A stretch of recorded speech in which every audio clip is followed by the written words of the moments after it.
Hello दोस्तों, बहुत बहुत स्वागत है आप सभी का हमारे चैनल कंपटीशन क्रैकर्स में। और आ गई है दोस्तों आपकी सबसे awaited video, the most awaited video of this channel, जिसका कि आप सबको बेसब्री से इंतजार था। That is video of TS06 IGNOU, जिसका कि नाम है टूरिज्म मार्केटिंग, जिस कोर्स का नाम है। और जून 2019 का हम पेपर देखने वाले हैं। आप में से बहुत लोगों के मैसेज आ गए थे दैट 3 अगस्त को ये पेपर है, तो इसके चलते जो है दोस्तों थोड़ा टाइम लग गया इसको बनाने में, बट ठीक है, बट आ गया ये कोर्स। ठीक है, तो स्टार्ट करते हैं without wasting the time. Question number 1, what is forecasting, explain different method of forecasting along with its application in tourism। यानी कि फोरकास्टिंग के बारे में यहाँ पर पूछा गया है और क्या क्या ऐसी मेथड्स हैं फोरकास्टिंग की। ठीक है, वो सारी चीजें हम डिस्कस कर लेते हैं। तो फोरकास्टिंग का सबसे पहले तो मतलब जान लो दोस्तों। फोरकास्टिंग का मतलब होता है फ्यूचर प्रिडिक्शन, यानी कि किसी चीज का जब आप फ्यूचर प्रिडिक्शन करते हैं, that thing is called a forecasting. ठीक है, उसको हम फोरकास्टिंग कहते हैं।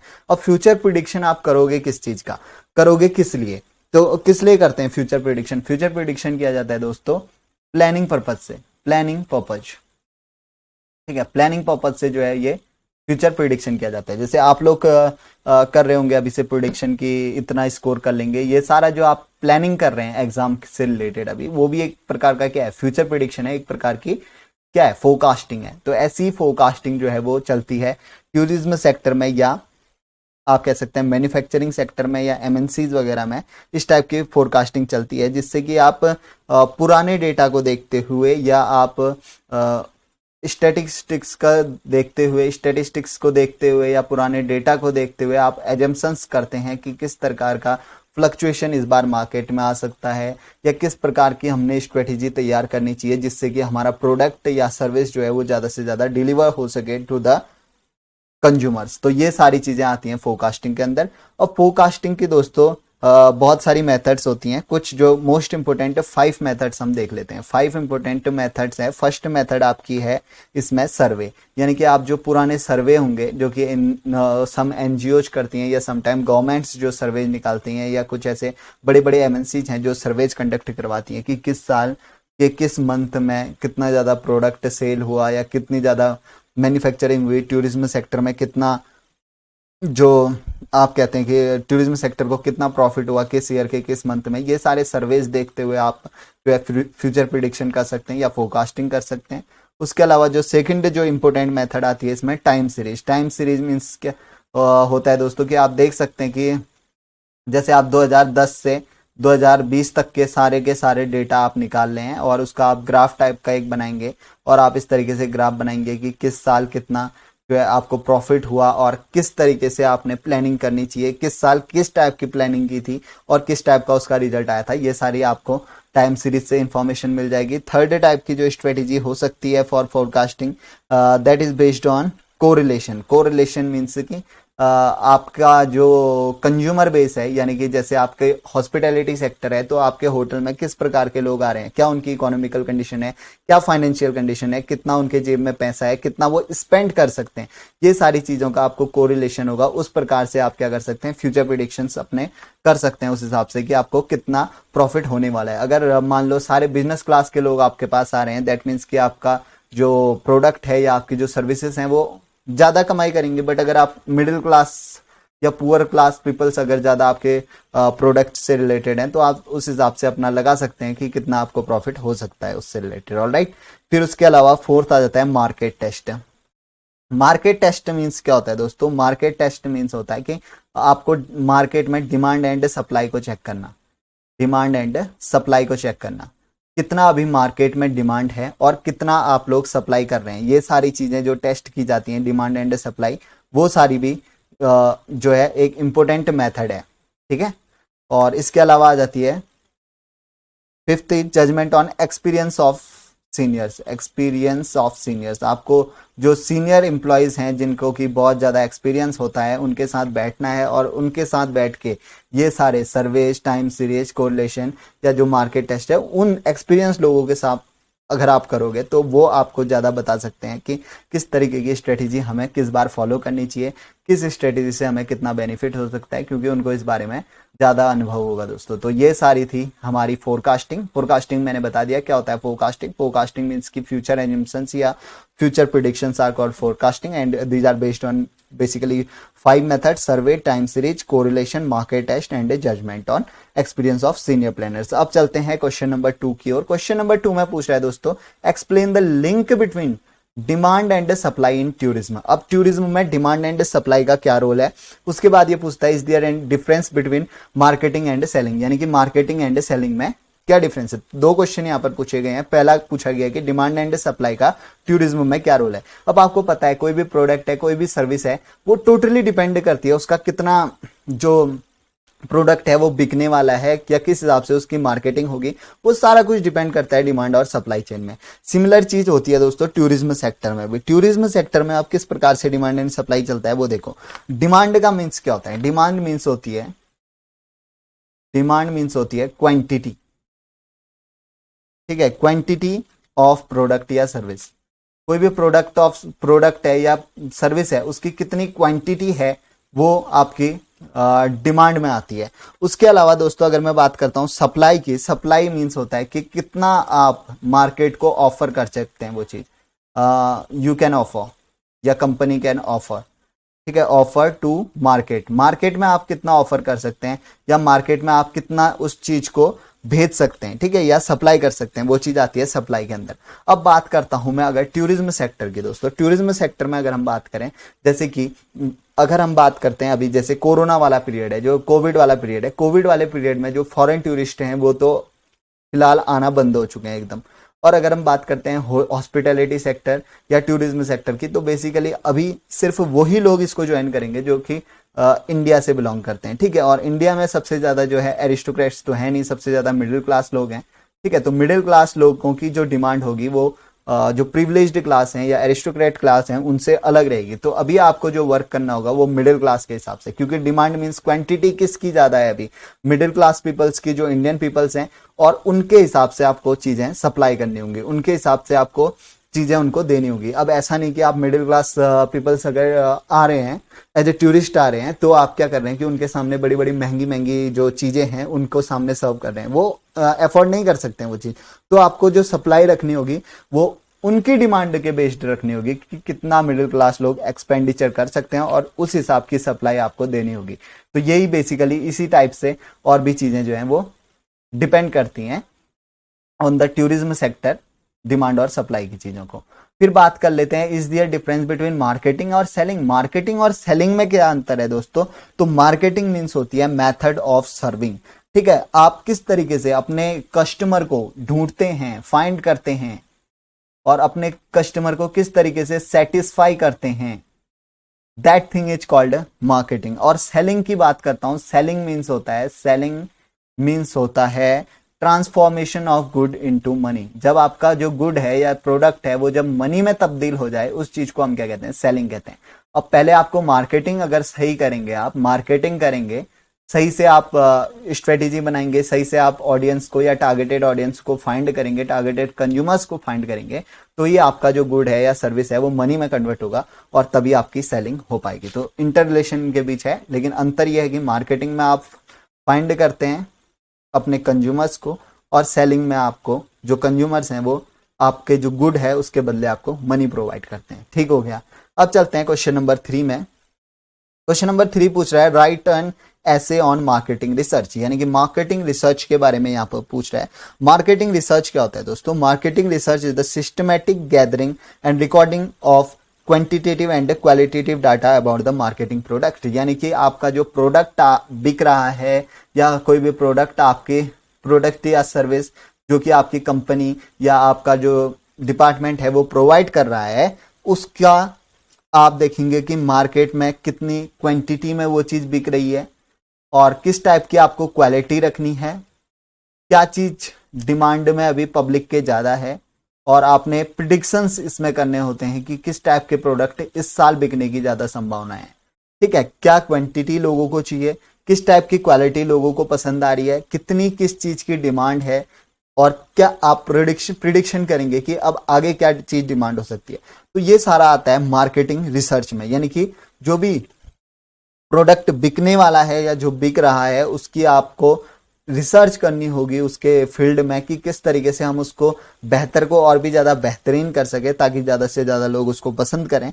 तो ये सारी जो टेक्निक्स हैं वो मार्केटिंग रिसर्च की आ जाती हैं और हर एक एमएनसी, हर एक जो कॉरपोरेट हैं या कंपनीज हैं उनके पास अपनी एक मार्केटिंग रिसर्च की टीम रहती है जो कि हमेशा जो है मार्केट में रिसर्च करती रहती है, सर्वेज को एनालाइज करती रहती है। डिफरेंट जो हमारे ऑनलाइन साइट्स हैं उसमें भी आपको देखने को मिल जाएंगे बहुत सारे सर्वे जो कि आपके जो है एक्सपीरियंसेस को लेने की कोशिश करते हैं। तो ये सारा का सारा चीज जो आ जाती है वो आ जाती है मार्केटिंग रिसर्च में, ठीक है। और they also identify the changing element, यानी कि जनता के बीच, जनता में क्या ऐसी चीजें मतलब है कि जो जनता पसंद कर रही है, क्या जनता का शिफ्ट आया है किसी प्रोडक्ट से, ठीक है। जैसे कोई मान लो कंपटीशन आ जाता है, कोई एक प्रोडक्ट है जो कि ए प्रोडक्ट है जो कि बहुत अच्छा चल रहा है, लेकिन अचानक से क्या होता है बी प्रोडक्ट आ जाता है जो कि उसके कॉम्पिटिटर में आ जाता है और जो है बी प्रोडक्ट थोड़ा इंप्रूव्ड है, तो लोग क्या करेंगे बी प्रोडक्ट की ओर ज्यादा उत्साहित हो जाएंगे उसको लेने की ओर। तो ए प्रोडक्ट की ये जिम्मेदारी बनती है दोस्तों कि वो भी अपनी क्वालिटी को इंप्रूव करे,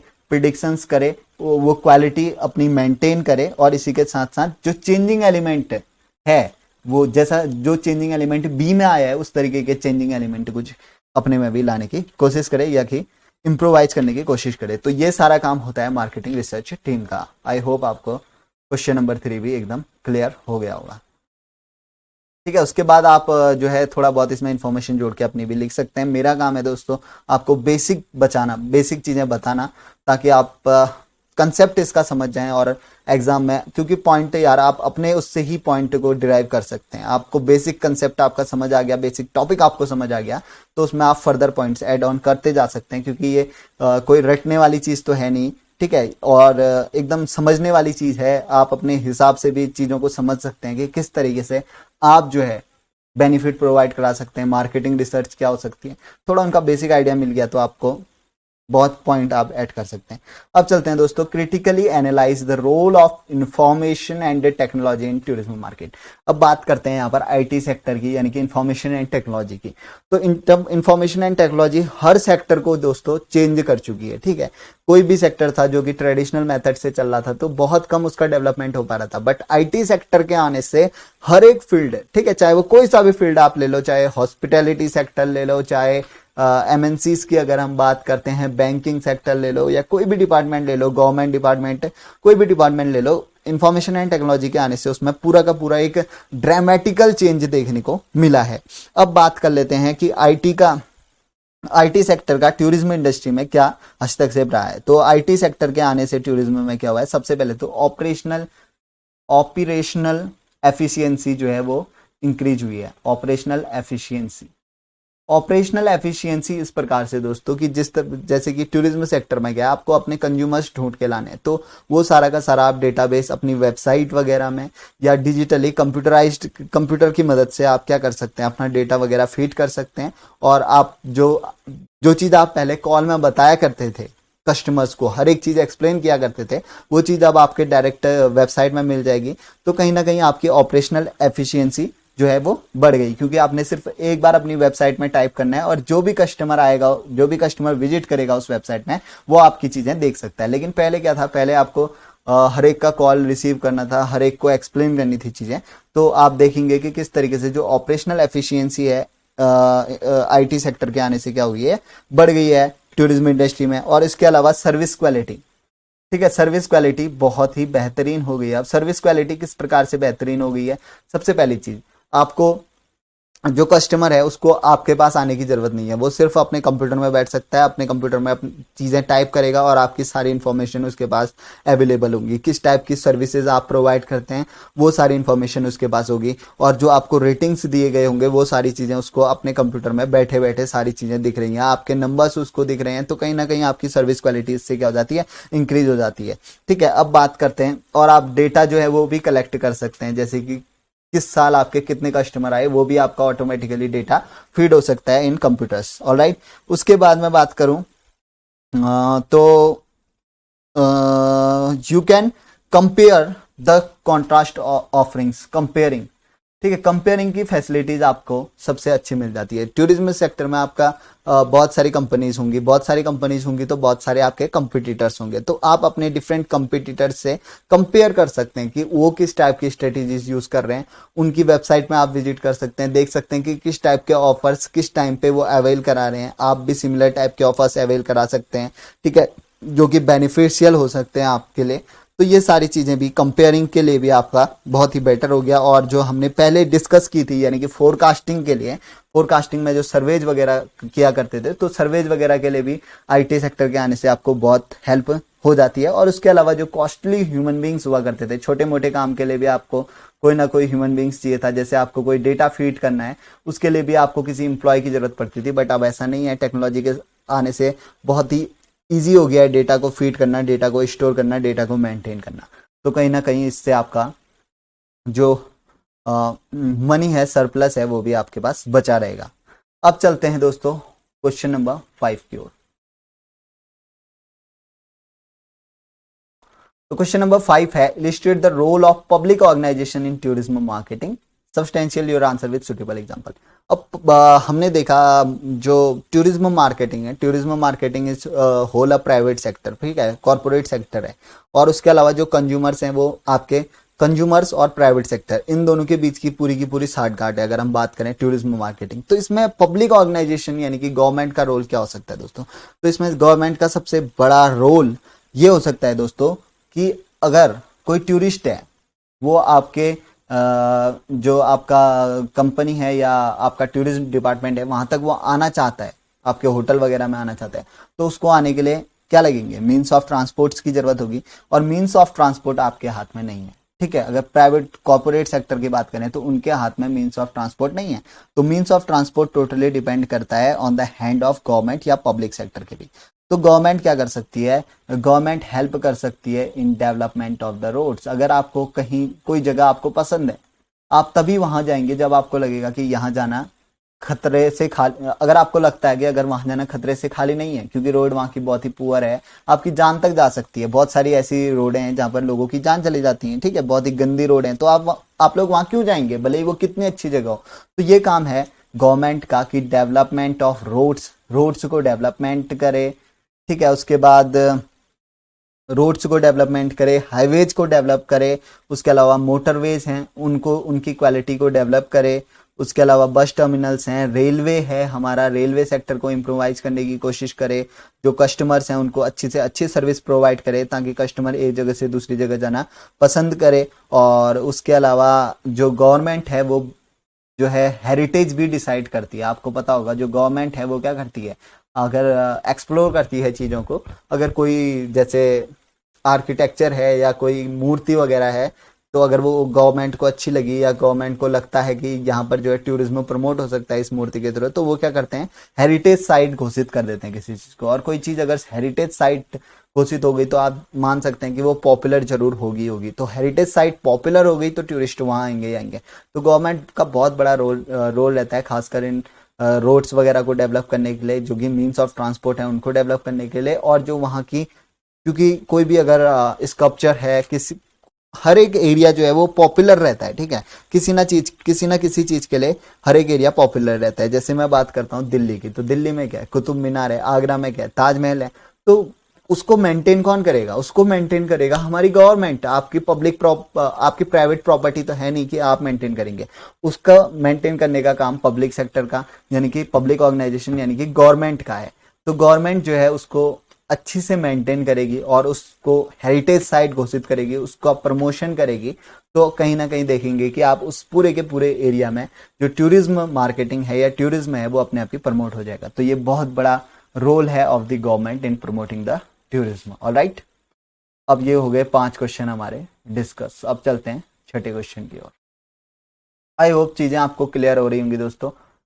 बहुत एफर्ट करना पड़ रहा है, अगर आपको अच्छा लग रहा है एफर्ट तो आप वीडियो को जरूर से लाइक करना दोस्तों, ठीक है। अब चलते हैं क्वेश्चन नंबर 6 की ओर। क्वेश्चन नंबर 6 में आपसे पूछा गया है what is tourism product mix, ठीक है। टूरिज्म प्रोडक्ट मिक्स क्या है? How would you design and develop tourism product, आप किस तरीके से जो टूरिज्म प्रोडक्ट है उसको डिजाइन कर सकते हैं या उसको डेवलप कर सकते हैं, ये चीज पूछी गई है। यानी कि टूरिज्म प्रोडक्ट के बारे में आपसे यहाँ पर पूछा गया है। तो टूरिज्म प्रोडक्ट मीन्स होता है combination of tangible and intangible element that is sum of physical and psychological experience. यानी कि कोई भी अगर टूरिस्ट है, कोई भी कस्टमर है, कोई भी कंज्यूमर है, अगर आपके पास आता है तो आप किस प्रकार का उसको साइकोलॉजिकल और किस प्रकार का आप उसको फिजिकल एक्सपीरियंस प्रोवाइड करा पाते हैं, that is called tourism product. उसको कहा जाता है क्या? टूरिज्म प्रोडक्ट कहा जाता है। और ये फिजिकल एक्सपीरियंस है। फिजिकल एक्सपीरियंस आप कैसे प्रोवाइड करा सकते हैं? आप अपनी ट्रांसपोर्ट फैसिलिटी को बेटर कर सकते हैं। यानी कि कोई बंदा है जो कि मुंबई से दिल्ली आना चाहता है, तो ऐसा नहीं कि आप उसको डिले करवा देंगे 1 घंटा। आपको जिस टाइम पे आपने कहा है उस टाइम पे आपकी गाड़ी पहुंचनी चाहिए और बिल्कुल अच्छी तरीके से उसको लाना चाहिए। कोई भी उसको रास्ते में परेशानी नहीं होनी चाहिए। उसको फूड टाइम से मिलना चाहिए उस बंदे को। उसके अलावा एंटरटेनमेंट, ठीक है, उसको उसका एंटरटेनमेंट होना चाहिए, ठीक है, प्रॉपर एंटरटेनमेंट फैसिलिटी उसको मिलनी चाहिए। उसके अलावा जैसे वो आपके पास आता है तो आप उसको अच्छी फैसिलिटीज प्रोवाइड करेंगे होटल्स वगैरह में, ठीक है, ताकि वो दोबारा वहां आए। तो ये सारी चीजें आ जाती हैं फिजिकल एक्सपीरियंस में। फिजिकल एक्सपीरियंस मीन्स ये आपकी हो गई, आपकी टेंजिबल चीजें हो गई हैं, ठीक है, टेंजिबल चीजें हो गई है। अब इनटेंजिबल चीजों में आ जाते हैं साइकोलॉजिकल, ठीक है, साइकोलॉजिकल आप क्या एक्सपीरियंस उसका बेटर कर सकते हैं। अब साइकोलॉजिकल एक्सपीरियंस में नहीं, ऐसा नहीं होना चाहिए कि आप उस बंदे को टॉर्चर कर रहे हैं, आपके वहां आए, आप जबरदस्ती कर रहे हैं, आप फोर्स कर रहे हैं उसको जो है पैकेजेस लेने के लिए। ये चीज एकदम गलत है। आप उस बंदे को फ्री छोड़ दीजिए, जो चीज वो चाहता है वो करे, ताकि वो साइकोलॉजिकली आपसे परेशान ना हो जाए। फिजिकली तो वो खुश है बट साइकोलॉजिकली आप उसको परेशान ना करें। कि जैसे कि आपको कई जगह आपने देखा होगा कि फोर्स कर देते हैं कि ये चीज आपको लेनी है, एसेंशियल है, ठीक है, फोर्स कर देते हैं कि आपको इसका इतना पैसा एडिशनल देना मैंडेटरी है। इस टाइप की चीजें करके आप साइकोलॉजिकली किसी कंज्यूमर या कस्टमर को परेशान ना करें। तो ये सारा चीजें आ जाता है टूरिज्म प्रोडक्ट मिक्स में। तो टूरिज्म प्रोडक्ट मिक्स होता है कि the experience, the psychological and physical experience that you gave to your consumer comes inside the tourism product mix and it is both tangible as well as non tangible, ठीक है। और आप किस तरीके से डेवलप कर सकते हैं ये हमने देख लिया। अपनी ट्रांसपोर्ट फैसिलिटी को बेटर कर सकते हैं, फूड प्रोवाइडेशन का जो काम है वो आप बेटर कर सकते हैं। उसके अलावा जो कंज्यूमर आते हैं उनको एंटरटेनमेंट प्रोवाइड करा सकते हैं अच्छी तरीके से और उनको बेटर फैसिलिटीज दे सकते हैं, ठीक है, और साइकोलॉजिकली उनको हैप्पी रखने की कोशिश कर सकते हैं। यानी कि जो आपके एम्प्लॉयज हैं वो उनको ये तमीज होनी चाहिए कि वो सभी कंज्यूमर्स से अच्छी तरीके से बात करें, कोई किसी से बदतमीजी ना करें। उनकी सिक्योरिटी आप उनको अच्छी प्रोवाइड करा सकते हैं ताकि वो दोबारा आपकी प्रोडक्ट या आपकी सर्विसेज को लें, ठीक है। अब चलते हैं क्वेश्चन नंबर 7 की ओर। क्वेश्चन नंबर 7 पूछ रहा है marketing expert have added many more to the basic 4P formula, discuss the need and relevance of other PS in travel and tourism marketing. तो यहाँ पर आपसे पूछ रहा है 4Ps फॉर्मूला। तो 4Ps फॉर्मूला क्या होता है दोस्तों? किसी भी प्रोडक्ट की, ठीक है, किसी भी प्रोडक्ट की मार्केटिंग के लिए या किसी भी प्रोडक्ट की मार्केटिंग मिक्स के लिए चार एलिमेंट बहुत ही ज्यादा एसेंशियल होते हैं और इन्हीं 4 एलिमेंट्स को हमने 4Ps फॉर्मूला नाम दिया हुआ है, ठीक है। किसी भी प्रोडक्ट की मार्केटिंग के लिए 4 एलिमेंट एसेंशियल होते हैं और इन्हीं 4 एलिमेंट्स को हम 4Ps फॉर्मूला के अंदर रखते हैं। अब कौन कौन से हैं ये 4Ps वो हम देख लेते हैं। सबसे पहला है price, second one is product, फिर है third one is promotion and fourth one is place, ठीक है। तो ये सारी है। अब सबसे पहले हम देख लेते हैं, फर्स्ट में आप प्रोडक्ट रखो, ठीक है, क्योंकि प्रोडक्ट होगा तभी उसका क्या करेंगे, प्राइस करेंगे। सेकंड में हम लिखते हैं प्राइस। अब प्रोडक्ट में आप क्या लिख सकते हैं दोस्तों? प्रोडक्ट मीन्स कि जो भी आप प्रोडक्ट या सर्विस प्रोवाइड कर रहे हो अपने कंज्यूमर्स को, आपको ये पहले क्लियर होना चाहिए कि उसकी प्रोडक्ट की क्वालिटी जो है वो बेटर है। उसके अलावा the product follow logical product life cycle, यानी कि ऐसा नहीं कि प्रोडक्ट आज ही घर ले गया बंदा और आज ही वो खराब हो चुका है वो प्रोडक्ट, या आज ही वो प्रोडक्ट डिस्ट्रॉय हो चुका है। इस टाइप की चीज नहीं होनी चाहिए। जितना आपको पेमेंट किया है उस हिसाब से आपको प्रोडक्ट की एक लाइफ साइकिल तय करनी चाहिए या अपनी सर्विस जो है वो इंप्रोवाइज करनी चाहिए। That is called logical product life cycle. तो आपको क्वालिटी और लॉजिकल प्रोडक्ट लाइफ साइकिल पे ध्यान देना है। उसके बाद अगर हम बात करते हैं प्राइस की, दोस्तों अगर कोई प्रोडक्ट है उसकी क्वालिटी बहुत अच्छी है तो ये तो है ही कि उसका प्राइस हाई होगा, बट उसका प्राइस इतना भी हाई नहीं होना चाहिए कि वो जनता की जेब को ही बिल्कुल पार कर जाए। ठीक है, ऐसा ना हो कि जनता की जेब से हाइक हो जाए वो। तो जितना जनता के पास पैसा है, जितना अफोर्डेबल मनी जनता दे सकती है, तो उस प्रकार का रीजनेबल प्राइस आपको सेट करना होगा for your product and service. अब ऐसा नहीं कि प्रोडक्ट अच्छा है कहा और आपने इतना प्राइस हाइक कर दिया जितना कि जो कुछ क्लास के लोग हैं वो दे ही नहीं पाएंगे। तो वो अनअफोर्डेबल नहीं होनी चाहिए, चीज हमेशा अफोर्डेबल होनी चाहिए। उस हिसाब से आपको प्रोडक्ट की क्वालिटी हमेशा सेट करनी होगी।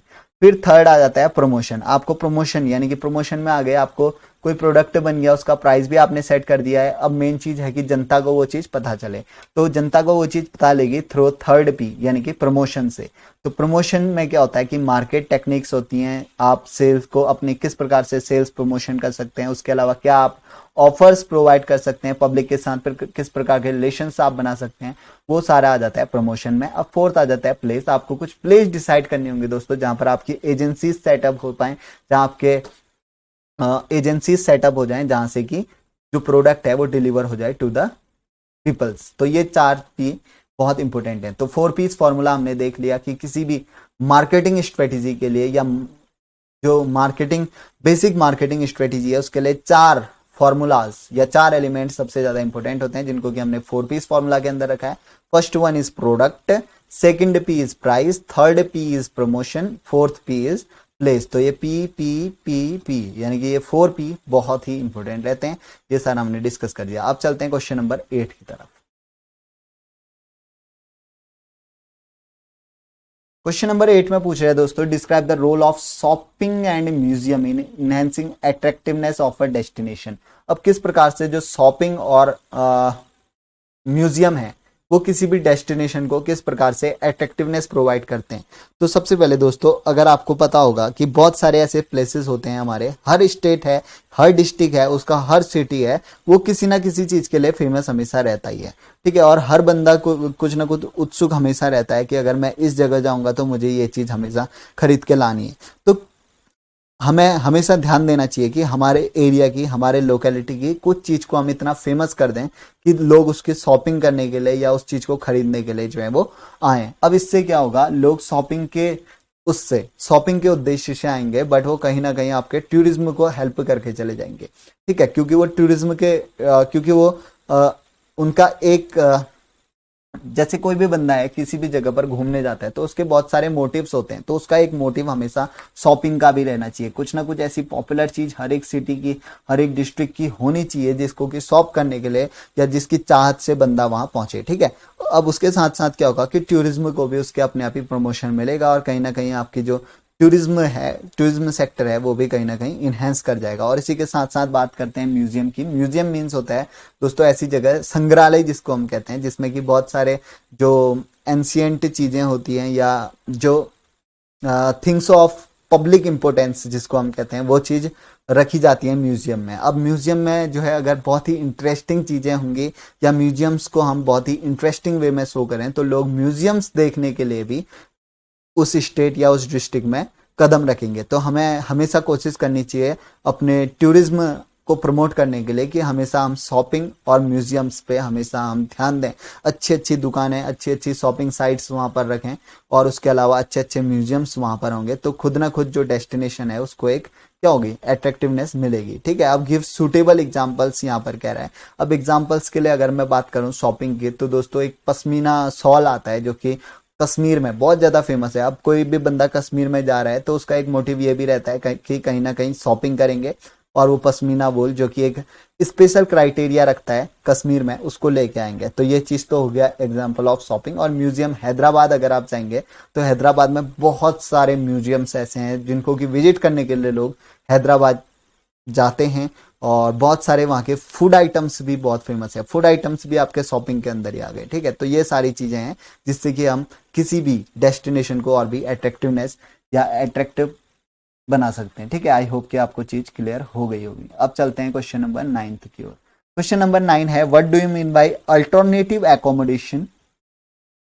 Analyse the importance of alternative accommodation in tourism and give suitable example. अब अल्टरनेटिव एकोमोडेशन क्या होता है दोस्तों, बेसिकली एक एकोमोडेशन होता है, सिर्फ एकोमोडेशन। एकोमोडेशन में क्या होता है कि बेसिकली एकोमोडेशन में क्या होता है, बेसिकली आपको फॉर्मल या ट्रेडिशनल, ठीक है, फॉर्मल फॉर्मल या ट्रेडिशनल एकोमोडेशंस आपको देखने को मिलते हैं। ठीक है, ट्रेडिशनल एकोमोडेशंस आपको देखने को मिलते हैं या फैसिलिटीज आपको देखने को मिलती हैं। अब जैसे आप किसी होटल में जाएंगे तो होटल में क्या होता है कि आपको एक रूम सेलेक्ट करेंगे, वो एक it is the part of accommodation. उसके बाद आप रूम का साइज सेलेक्ट करेंगे कि इस साइज का रूम होना चाहिए, that is the part of formal या ट्रेडिशनल एकोमोडेशन। उसके अलावा आप बेड साइज तय करेंगे कि किस साइज का बेड वगैरह आपको चाहिए, और उसके अलावा क्या किस टाइप का फर्नीचर आपके रूम में होना चाहिए, ये सारी चीजें आ जाती हैं दोस्तों फॉर्मल एकोमोडेशन में। अब जब हम इस फॉर्मल एकोमोडेशन से एक कदम आगे चलते हैं या इस फॉर्मल या ऑर्गेनाइज्ड एकोमोडेशन से कहीं अलग बढ़ते हैं, अल्टरनेट करते हैं, इस फॉर्मल एकोमोडेशन से कुछ अल्टरनेटिव चीज अगर हम करते हैं तो उसको कहा जाता है अल्टरनेटिव एकोमोडेशन। अल्टरनेटिव एकोमोडेशन का अब आप देख लीजिए, समझ लीजिए किस तरीके से होगा। अल्टरनेटिव एकोमोडेशन बेसिकली देखा जाता है एडवेंचरस ट्रिप्स में। एडवेंचरस ट्रिप्स, अब एडवेंचरस ट्रिप्स में अगर आप जा रहे हैं दोस्तों तो सबसे पहले तो आप होटल वगैरह बुक नहीं कराएंगे। होटल की जगह पे आप देखेंगे कि जो सर्विसेज हैं या जो माउंटेन एक्सपेंडिचर्स करवाते हैं लोग, वो किस तरीके का आपको टेंट प्रोवाइड करेंगे, और उसके बाद कारवान होगा, हेरिटेज होटल्स वगैरह में आप रुकेंगे। यानी कि जो ट्रेडिशनल या फॉर्मल चीजें हम करते हैं उससे बिल्कुल अलग होगा। ठीक है, उसमें आपको टेंट्स, कारवान्स, हेरिटेज होटल्स, इन सारी चीजों में ठहरना होगा। और इसके अलावा जो ये अकोमोडेशन होंगे वो दो कैटेगरीज के होते हैं। ठीक है, अल्टरनेटिव एकोमोडेशन दो कैटेगरीज के होते हैं। इसमें पहली कैटेगरीज आती है दोस्तों कैटर्ड, ठीक है, कैटर्ड, और सेकंड कैटेगरी आती है इसमें नॉट कैटर्ड, नॉट कैटर्ड। अब देखो, जो बेसिकली आप फॉर्मल किसी होटल में जाएंगे या उस फॉर्मल होटल में जाएंगे तो आपको रूम, फर्नीचर, इन सब के साथ साथ फूड आइटम्स भी होटल प्रोवाइड करेगा। लेकिन अगर हम अल्टरनेटिव एकोमोडेशन की बात करें तो इसमें जरूरी नहीं है कि आपको फूड आइटम्स भी प्रोवाइड होगा, क्योंकि आपको सबसे पहले तो रहना कहाँ है, टेंट्स, कारवान्स, हेरिटेज होटल्स वगैरह में आपको रहना है, तो जरूरी नहीं होता है कि यहाँ पर आपको फूड प्रोवाइड किया जाए। तो इसी के बेसिस पे कि वहां फूड मिलेगा या नहीं मिलेगा, कैटर्ड और नॉन कैटर्ड दो जो है अल्टरनेटिव एकोमोडेशन के टाइप होते हैं। अब कैटर्ड वाले में क्या होगा, आपको फूड मिलेगा, भले ही वो आपके उसमें ऐड हो, जो कि आपने पैकेज सेलेक्ट किया है उसमें ऐड हो, या आपको अलग से फूड का प्राइस देना पड़े, बट फूड की फैसिलिटी आपको कैटर्ड वाले में मिलेगी। अब बात करते हैं नॉट कैटर्ड वाले में। नॉट कैटर्ड वाले में आपको जो है फूड अलग से लेना होगा या किसी और होटल से लेना होगा, आपको फूड फैसिलिटी वहां पर प्रोवाइड नहीं की जाएगी। अब जैसे हेरिटेज होटल्स की मैं बात करूं, हेरिटेज होटल्स में बेसिकली कोई ऐसा नहीं रहता है कि आपको फूड वगैरह मिले, तो आपको किसी और होटल से, जो कि नजदीकी होटल होगा या उन्हीं के बॉन्ड में कोई होटल होगा, वहां से आपको अपना फूड का इंतजाम करना पड़ेगा। अब बात करता हूं जैसे कि मैं टेंट वगैरह, जैसे कि आप माउंटेनिंग या एडवेंचर्स में जाते हैं तो वहां पर आपको जो है वो फूड प्रोवाइड किया जाता है, क्योंकि उतनी ऑल्टीट्यूड पे, उतनी हाइट पे आप तो फूड ले जा नहीं सकते, या कोई होटल तो आपको मिलेगा नहीं वहां अलग से, तो वो बेसिकली क्या होते हैं, कैटर्ड होते हैं। ठीक है, तो यही था कि ऑल्टरनेटिव एकोमोडेशंस मीन जो फॉर्मल एकोमोडेशंस चलते हैं या फॉर्मल फैसिलिटीज मिलती हैं, जैसे कि hotel, rooms, room size, furniture type, इन सब चीजों से थोड़ा हट के, यानी कि उससे अलग, उसको हम ऑल्टरनेटिव एकोमोडेशंस कहते हैं। जैसे कि इसकी कैटेगरी में आ गए आपका, जैसे आप एडवेंचर साइट्स पे जाते हैं या किसी हेरिटेज होटल्स में रहते हैं, और वो फर्दर डिवाइडेड रहते हैं दो टाइप में, कैटर्ड, नॉन कैटर्ड। कैटर्ड में आपको फूड वगैरह प्रोवाइड रहता है, और नॉन कैटर्ड में आपको फूड की व्यवस्था खुद से करनी होती है, वहां से फूड प्रोवाइड नहीं होता है। अब चलते हैं हम क्वेश्चन नंबर 10 की ओर। क्वेश्चन नंबर 10 में दो क्वेश्चन है। पहला ए क्वेश्चन है, commission and discounts for travel agency business. अब ट्रेवल एजेंसी जो बिजनेस होते हैं उनके पास कमीशन कहां से आता है। अब सबसे पहले तो जान लेते हैं ट्रेवल एजेंसी क्या होते हैं। ट्रेवल एजेंसी ऐसे ग्रुप्स होते हैं या ऐसी कंपनीज होती हैं जो कि एक्सपर्टाइज या गाइडेंस प्रोवाइड करती हैं कस्टमर्स को कि उनको किस होटल में जाना चाहिए, कहाँ उनको ठहरना चाहिए। ठीक है, जब आप कहीं बुकिंग कराते होंगे, आप जैसे ऑनलाइन कोई साइट खोलेंगे तो आपको बहुत सारे सजेशंस वहां पर मिलेंगे, और आपको डायरेक्ट लिंक दी होगी कि आप इस होटल में यहाँ इस लिंक में क्लिक करके पहुंचा सकते हैं। तो वो सारी चीजें होती हैं ट्रेवल एजेंसी की। ठीक है, अब ट्रेवल एजेंसी क्या करेगी, आपको कहीं ना कहीं गाइडेंस प्रोवाइड करेगी while you are booking a trip. ठीक है, अब ट्रिप आपने बुक कर दी, अब ट्रिप आपने बुक कर दी तो आप पैसा किसको देंगे, उस होटल को देंगे जिसमें कि आपको स्टे करना है, और होटल से आपको किसने मिलाया, ट्रेवल एजेंसी ने। तो होटल का 10 टू जो आप होटल को पैसा देंगे उसका 10 to 15% जो कमीशन होगा, ठीक है, 10 to 15% जो कमीशन रहता है वो आपका सीधा का सीधा मिलता है आपकी ट्रेवल एजेंसी को। अब इसके बाद हम बात करते हैं कि इसके अलावा क्या क्या हो सकता है। जो लोकल टूर्स, ठीक है, टूरिस्ट आते हैं, जो लोकल टूर्स, अब आपका कहीं ना कहीं जहां पर भी आपका ट्रेवल एजेंसी है, एक छोटा सा ही जगह पर आपकी छोटी सी ट्रेवल एजेंसी सही, भले ही आप किसी और ट्रेवल एजेंसी को या भले ही आप किसी और होटल वगैरह को लिंक करते हो कंज्यूमर से, लेकिन अगर लोकल की बात आएगी तो लोकल में आप भी एक्सप्लोरेशन करा सकते हैं। आपके पास इतना एक्सपीरियंस होगा, इतनी फैकल्टीज होंगी कि आप लोकल टूर्स प्रोवाइड कर सकें और उससे भी आपका जो है कमीशन बन जाएगा। उसके अलावा रेंटल कार्स या बाइक्स, आपने देखा होगा आप बहुत जगह पर जाते हैं तो आपको कहीं ना कहीं कार्स या बाइक जो है वो रेंट में मिलती है, वो सब भी प्रोवाइड कराती हैं ट्रैवल एजेंसीज और ये भी एक इनका कमीशन या प्रॉफिट का साधन है। उसके बाद बात करते हैं हम ट्रैवल इंश्योरेंस की। ट्रैवल इंश्योरेंस, बहुत बार ऐसा होता है कि आपको कहीं ट्रैवल करने से पहले, कुछ ऐसी जगहों पर ट्रैवल करने से पहले आपका ट्रैवल इंश्योरेंस कराया जाता है। अब ट्रैवल इंश्योरेंस जो है वो भी ट्रैवल एजेंसीज के थ्रू होता है और ट्रैवल एजेंसीज के जो ट्रैवल एजेंट्स होंगे उनको बेनिफिट होता है आपके ट्रैवल इंश्योरेंस से, क्योंकि उनको आपके ट्रैवल इंश्योरेंस का लगभग 4 से 5% जो प्रॉफिट है वो उनको डायरेक्टली मिलता है। तो ये हो गया commission and discounts of travel agency business. अब चलते हैं बी, यूथ हॉस्टल्स में।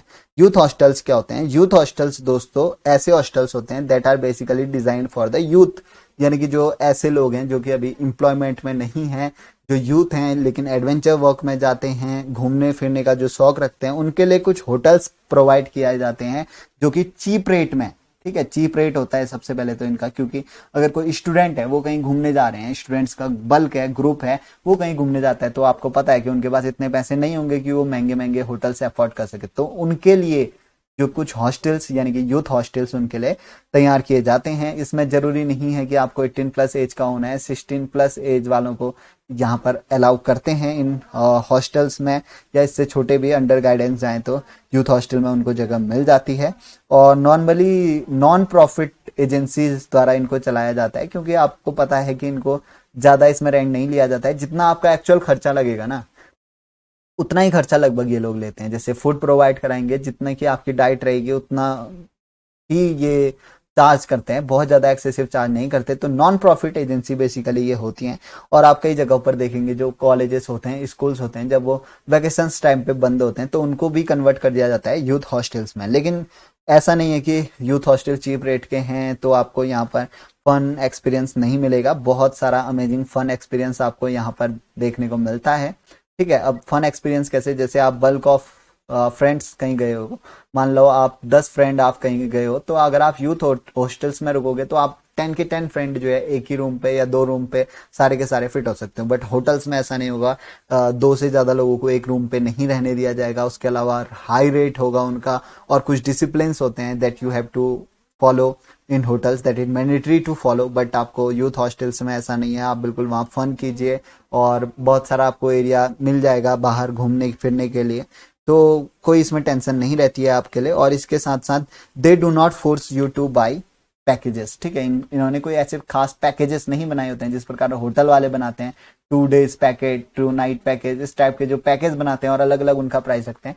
इसमें ऐसा नहीं रहता है, इसमें फिक्स रहेगा, आपको 1 day का इतना किराया देना है या 1 week का इतना किराया देना है, खत्म बात, ठीक है। तो इस प्रकार का होता है यूथ हॉस्टल्स, जो कि ऐसे टाइप के पीपल्स के लिए या स्टूडेंट्स के लिए बेसिकली बनाया जाता है, ताकि वो जो है अपनी छुट्टियों के टाइम पे एंजॉय कर सकें और तरह तरह की जगह पर घूम सकें और चीप रेट में जो है उनको फैसिलिटी प्रोवाइड हो सके। तो ये चीज होता है main concept of youth hostel. तो आई होप दोस्तों कि आपको ये चीज समझ में आया होगा। और अब हमने इस वीडियो में 10 के 10 क्वेश्चंस सारे के सारे यहाँ पर डिस्कस कर लिए हैं, यानी कि जून 2019 का पूरा पेपर का एक ओवरव्यू, क्योंकि आंसर्स का एक ओवरव्यू आपको मैंने दे दिया है, आपको मैंने आइडियाज प्रोवाइड करा दिए हैं। अब इन आइडियाज के बेसिस पे आप उसको एक्सपेंड कर सकते हैं अपने आंसर को, कोई ऐसी बड़ी तोप वाली चीज नहीं है इसमें, ठीक है दोस्तों। तो अगर अच्छी लगी वीडियो, चीजें आपको समझ आई, हर एक कंसेप्ट आपको समझ आया, तो जरूर से वीडियो को लाइक कर देना और इसको शेयर कर देना विद अदर फ्रेंड्स जो कि तैयारी कर रहे हैं। क्योंकि पिछले बार बहुत लोगों का मेरे को मैसेज आया कि उनको लास्ट दिन चीज मिली, तो दोस्तों इसीलिए होता है ये कि आप लोग शेयर नहीं करते हैं। तो शेयर कीजिए ताकि उनकी भी हेल्प हो सके, क्योंकि हर एक को प्रेशर रहता है एग्जाम का। ठीक है, तो शेयर करना, और साथ ही साथ अच्छी लगी वीडियो तो जरूर से कमेंट जरूर करना, कमेंट में जरूर बताना वीडियो कैसी लगी। जिस प्रकार के आपने कमेंट इसकी डिमांड के लिए मांगे थे कि TS6 का कोर्स बनाओ, उसी तरह प्रकार के कमेंट यहाँ पर दो कि वीडियो आपको अच्छी लगी या नहीं लगी। ठीक है, और नहीं अच्छी लगी तो वीडियो को डिसलाइक भी कर सकते हो और यहीं पर हम कोर्स को डंप कर देंगे। ठीक है, तो कमेंट में जरूर बताना कैसी आपको ये वीडियो लगी, साथ ही शेयर करना, और don't forget to subscribe our channel for more updates. ठीक है, सब्सक्राइब जरूर करना, बेल नोटिफिकेशन जरूर दबाना, क्योंकि नेक्स्ट वीडियो किसी भी टाइम आ सकती है, आज रात भी या कल भी। ठीक है, तो टच में रहना चैनल के, और नोटिफाइड हो जाओगे अगर सब्सक्राइब किया होगा तो इसी के साथ वीडियो को करते हैं end. Thank you guys, thank you for watching the video. Meet you in next lecture, till then goodbye. अपनी तैयारी करते रहो।